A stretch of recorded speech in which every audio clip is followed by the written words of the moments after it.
What's up guys, this is Balázs from Racing Brick. You could already see the 42114 6x6 Volvo Articulated Hauler in action in my previous videos. If you missed them, then make sure to click on the link in the top right corner. I did not show you the app functions in details previously, as I had a beta version of the app for the review, but the final version arrived, so now it's time to go through all the details. We also have a special guest today. You asked me to compare this set to the 42030B model, which is a similar hauler, so here you go. But let's start with the Control Plus app, because there are some pleasant surprises there. The calibration sequence is similar to the one we've seen previously, although it seems to be quicker this time. Unfortunately, the wiggling error that you saw in my previous video appeared here as well once, so the developers still need to do some refinements. After the calibration, we get the exact same interface as we've seen previously.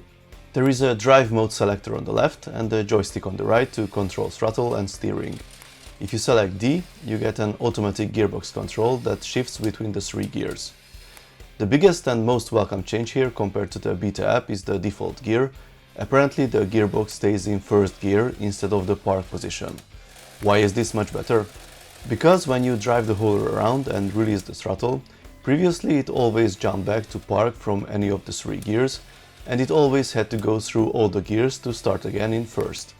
Now it is in first gear by default, and it goes back to first when you release the throttle, so it does not have to shift gears when you start again.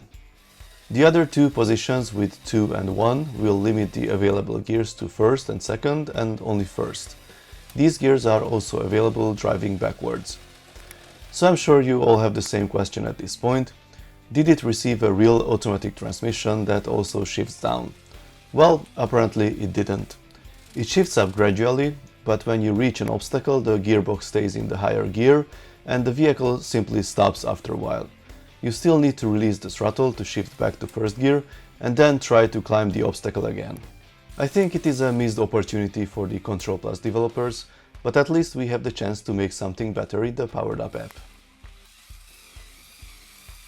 The steering still feels somewhat laggy compared to the throttle control.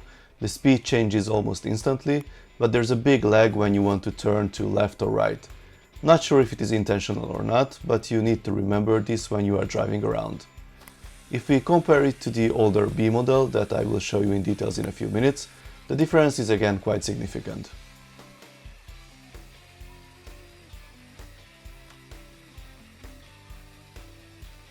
So what else do we have here?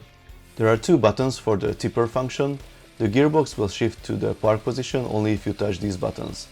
When you release them and you don't start the hauler immediately, the gearbox will shift back to first gear after a few seconds.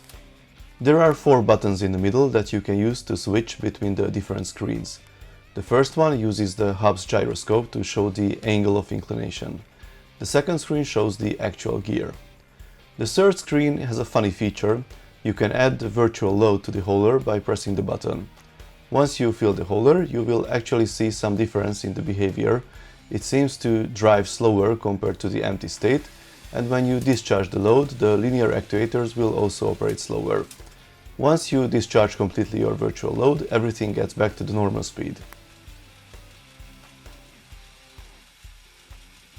The fourth screen will give you some statistics about the load, the distance and the elevation traveled, and the time spent.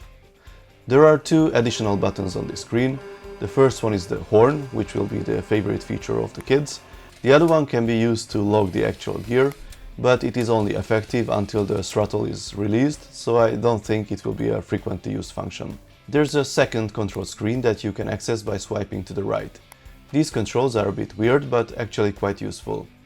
There's a wheel in the middle that you need to grab and pull out to control the throttle, and by turning it you can also control steering.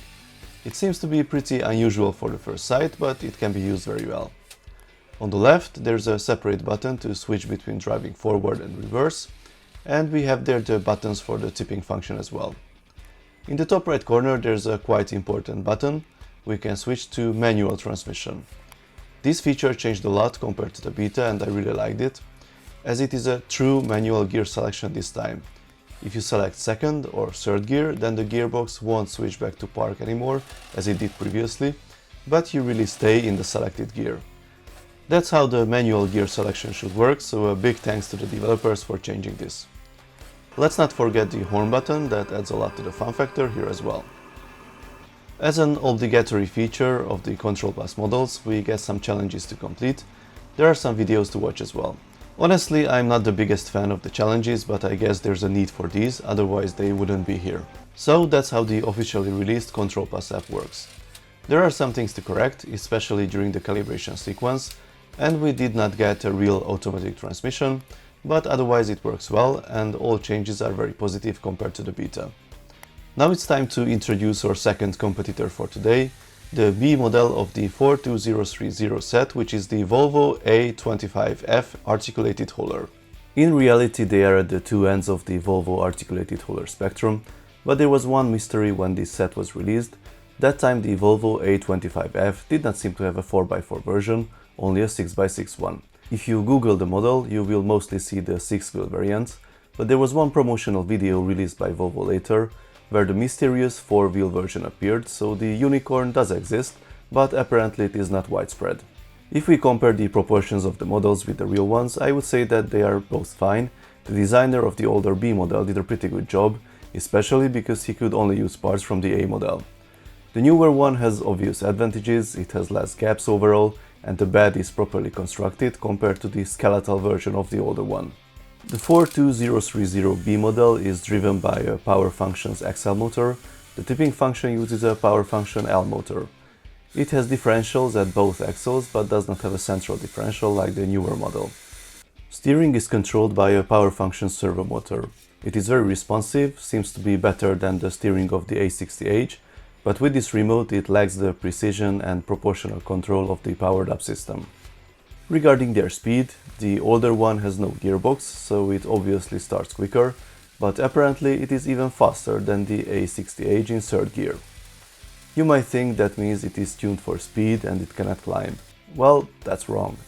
Even with a decent speed, it can easily climb obstacles, the same ones that the A60H can only climb in the crawling first gear. For the sake of fairness, I should mention that the A25F is much lighter, but it is still more agile and capable. The difference is also visible in the climbing test.